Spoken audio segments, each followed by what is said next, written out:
Hey yo, what's going on everybody? It's Criimzy and I'm back for another reaction video. Today we're going to be reacting to top 10 most expensive houses in the world. Cause like everybody wants a house. You feel me? Everybody wants their dream home, Hey, we're going to look at some god tier looking houses.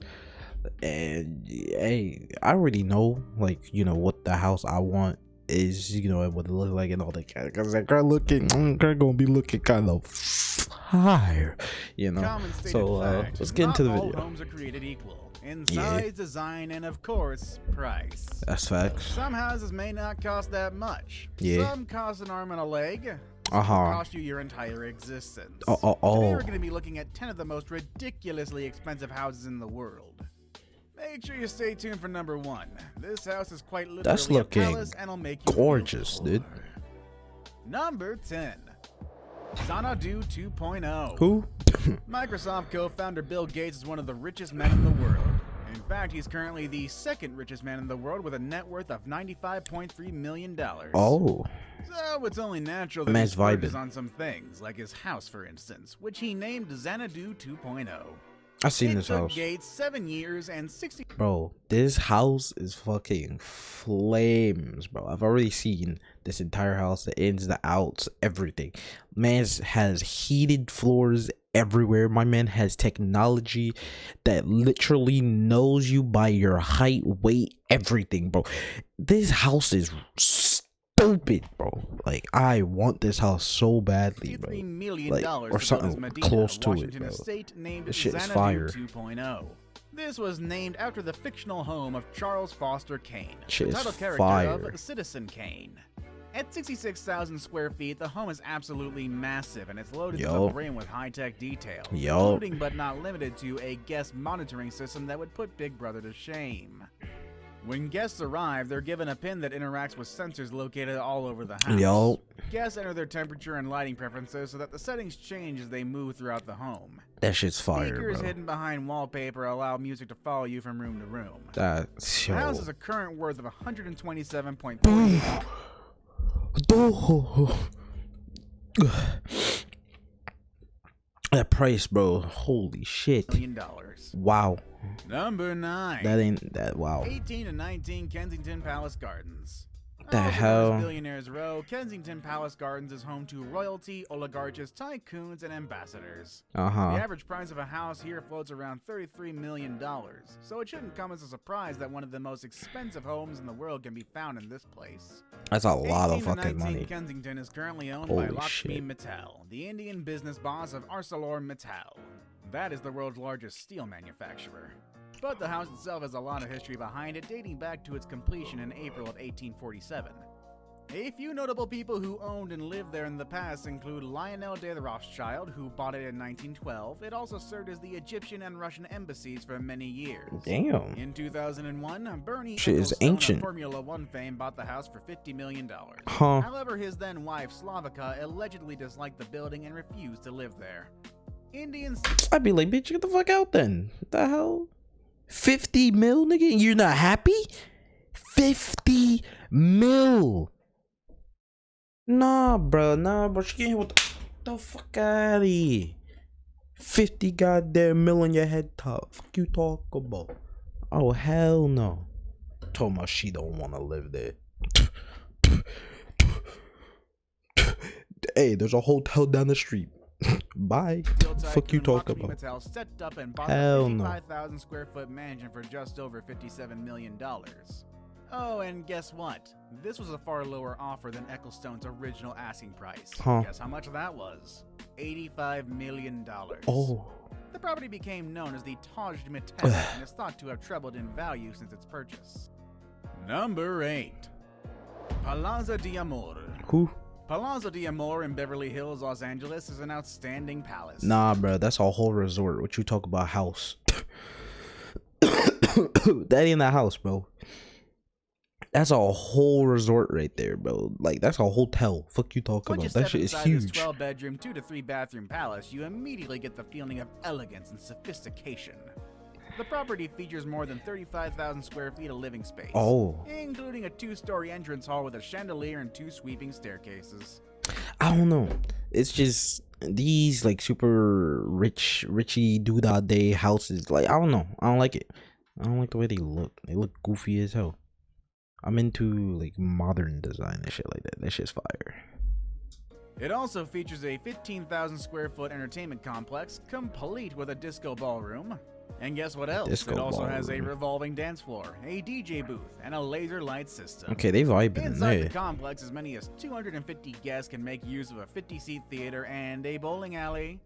Outdoor amenities include a 128-foot reflecting pool and fountain, a waterfall, a swimming pool, a spa, a barbecue area, and a tennis court. That's a vibe. Guests can also visit this beautiful vineyard, which produces 500 cases of wine a year under its own private label, Beverly Hills Vineyards. Finally, Palazzo di Amor, which boasts spectacular views of the west side of Los Angeles, Century City, and the sea, can host up to 1,000 people with on-site parking for as many as 150. See what I'm talking about? See what I'm talking about? That's a whole hotel, bro. It can literally hold 1,000 people, and 100 people can park. Bro, that's a hotel. I don't care what you say. That's a whole hotel. That's a resort right there.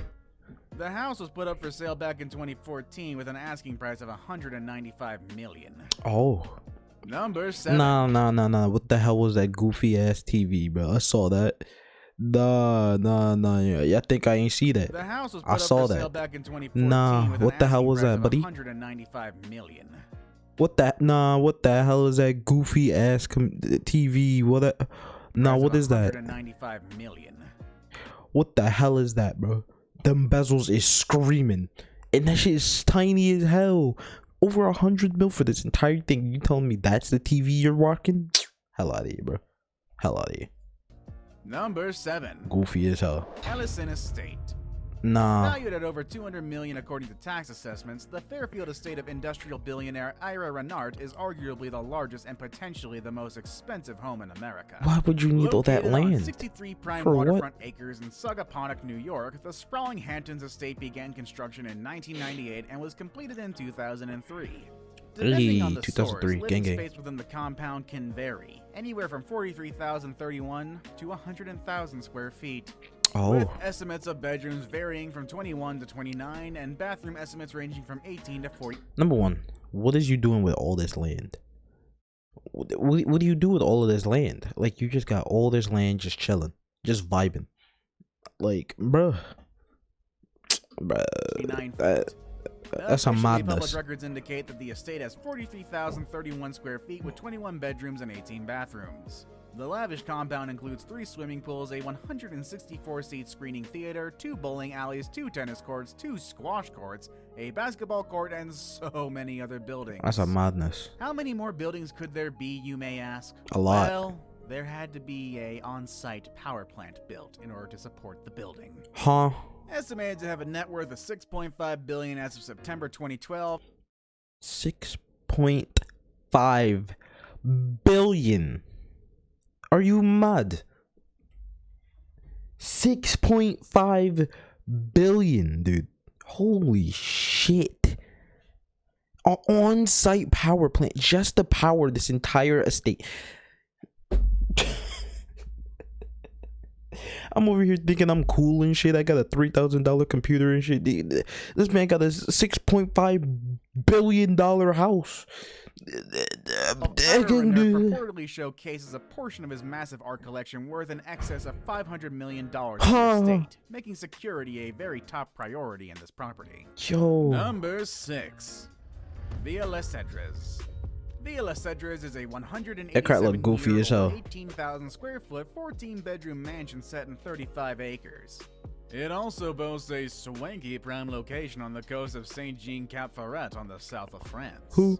With one of the most beautiful gardens on the continent, the stunning home has 35 acres of manicured lawns, 15,000 plants, and 20 greenhouses brimmed with rare tropical flora. The palatial home also features a stunning ballroom and stables for up to 30 horses. Stables? Impressively, it also boasts an Olympic-sized swimming pool. Definitely white people only in this, I'm calling it now. The inside of the house is decorated mostly with antiques, and the walls are adorned with paintings, some of which date back to the 19th century.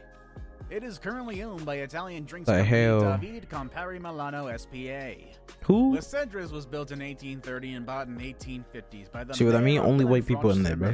when it operated as an olive tree farm.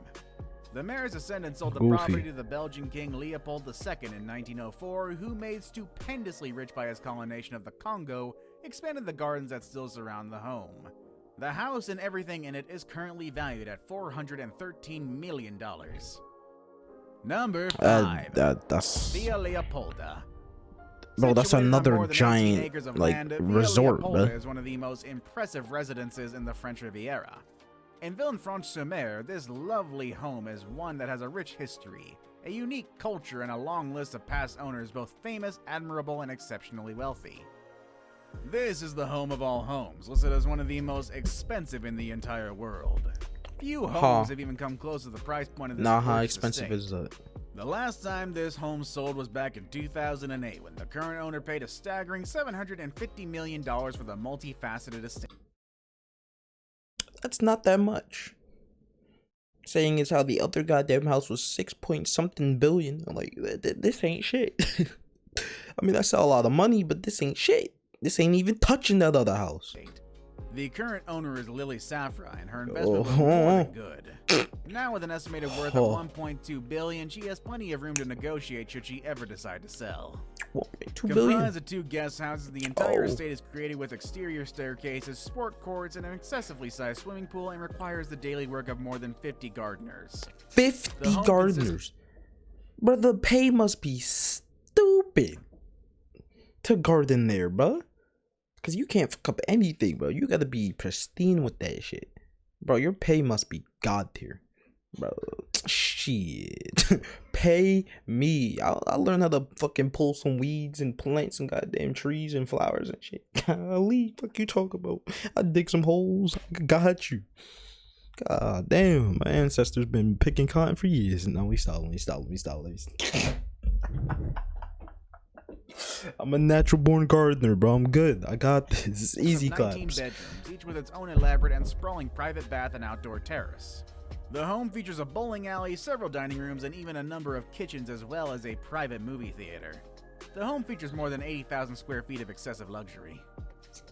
Number 4. Damn. The Antilla. Oh, I've seen this already. Mukesh Ambani has more money than he knows what to do with. In 2011, Forbes ranked him the 9th richest man in the world with a net worth of $27 billion. Jesus. In an attempt to spend a good chunk of that wealth, Ambani purchased land on one of the most expensive streets in Mumbai and began constructing Antilla. Antilla is a towering... But like, they call it the most, it's like one of the most expensive streets, but then like, there's like mad poor people that's like right in his backyard, bro. So I don't understand like how expensive that street is, seeing as how there's like poor people, like there's literal poor, there's poverty like right next to him. I don't understand that. Behemoth that will serve as the family home for his wife, 3 children, and That's 600 toxic. staff members. 600 The house staff. has 27 Jesus. floors, with each floor boasting incredibly high vaulted ceilings. Each floor in the complex offers something different, and there are no identical floor plans. Also, the family only occupies the top 4 floors, leaving the other 23 floors for things like a parking space for 160. So you're telling me that they only live in the top 4 floors out of all of those floors, all 30 something floors, they're only in 4 of them, and then the rest of them are just, are you serious, bruh? 68 cars, a health spa, and swimming pools. This place also has a movie theater and 3 spectacular hanging gardens spaced at different levels of the building. Jesus, dude. Since construction began, Antilla has drawn criticism from within India and across the world. From the top floor of the 27-story home, there are spectacular views of the Arabian Sea as well as the slums of Mumbai sprawling on the outskirts of the Indian city. Much of the criticism has been spurred by this fact, as Ambani's impressive show of wealth seems to show a lack of empathy for the impoverished who inhabit the slums. That's what I'm saying. This lack of awareness seems even stranger considering that Ambani's father was born to a poor family and became a self-made billionaire. The Antilla is currently... So you're telling me that his family was literally born into poverty. They were all poor. They worked their asses off to get rich. He was born into that money. And now he's just treating poor people like shit, even though his family grew off of being poor. That is toxic. Get this man out of here. Get him out of here. Toxic. worth $2 God billion. damn. Number 3.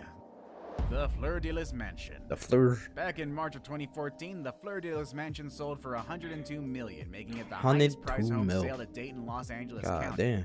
It was first listed in 2007 when original owners David and Suzanne Saperstein finished renovating the mains. And then they divorced and moved out. The current owner, who paid entirely in cash and has chosen to remain anonymous, is he telling me you buy that for $100-something mil and then you divorce and move out?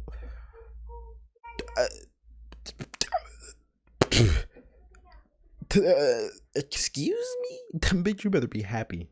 to be former junk bond king Michael Milken, oh, to the LA Times at least. Oh, the 12-bedroom bathroom house, which was modeled after the French castle Ville de Facomte, I'm pretty sure I pronounced that wrong, when it was built in 2002, has a 3,000 square foot wine cellar with a tasting room, 2-story library, commercial kitchen, cutlery room, and spacious ballroom. The property also features a pool, spa, and tennis courts. Why wouldn't it? If the property looks familiar to you, it might be because it was used for the film The Green Hornet. The ABC Never watched TV that. series Big Shots and the 2000 Audi Super Bowl commercials as well. Never watched any of that. Now it's time for the day's best pick. Okay. Today we're going to be looking at a very expensive home the that hell? can be found quite predictably in one of the richest countries in the world, Dubai. Dubai is fire. Number 2, the floating villa. Imagine waking up to a sea of fish. Not waking up. I could not imagine that because 1, I'm black. 2, I'm black. 3, I can't swim. So I'm scared out my shit. I'ma be so scared, bro. I'd piss myself, bro. Because imagine that glass breaks while I'm sleeping, bro. I wake up. Where the fuck am I, dude? From some placid dream, hell no. Squealing in pain for will be no dream. But for real, waking up to a sea of fish with a backdrop of beautiful turquoise water. That shit do be looking flames though. That is possible. The floating seahorse houses in the heart of Europe, a chain of islands part of the world cluster of islands off the coast of Dubai.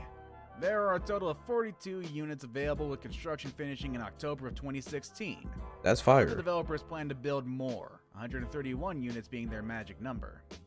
The house has the living room, jacuzzi, minibar, shower, and kitchen on the upper level, and has a bedroom and bathroom underwater with a 500 square foot coral garden outside the window where you see can that's fire, but then about like their business in the Arabian Gulf, its natural habitat. You know, apparently like the company hopes this project will restore the endangered species in the area.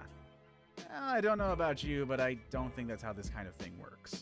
I saved the best for last, but first, I have a quick challenge that takes only 5 seconds to complete. If you can leave a like and subscribe within the next 5 seconds, you'll get 10 years of amazing luck. Facts. Try it really works. Yeah, like and subscribe this video right now. Yeah, you heard what he said. Do that. Yeah. Number 1. Buckingham Palace. Well, I yes, should have known. Buckingham Palace is indeed a home. A home to one of the most influential royal families on Earth, but a home nonetheless. With a value of $1.17 billion, and this crown property boasts 775 rooms, including 188 staff rooms, 52 royal and guest bedrooms, 78 bathrooms, and 92 offices. Its presentation is absolutely immaculate, with symmetrical That's a lot of rooms covered in detail and color, as well as highly expensive and one-of-a-kind art masterpieces and chandeliers. Damn. Which expensive place would you like to live in? Let us know in the comment section down below. None of them. I'm gonna be honest. I'm gonna hit you with none of them. But anyway, hope you all enjoyed. I'll see you all in the next one. Tell me down in the comments below, would you live in any of these? Because me, I'm gonna be honest, I would love to live in like Notch's house, you know, creator of Minecraft, and that hey, that man's house is fire, bro, and it's modern. 86 million. Gotta go. Peace.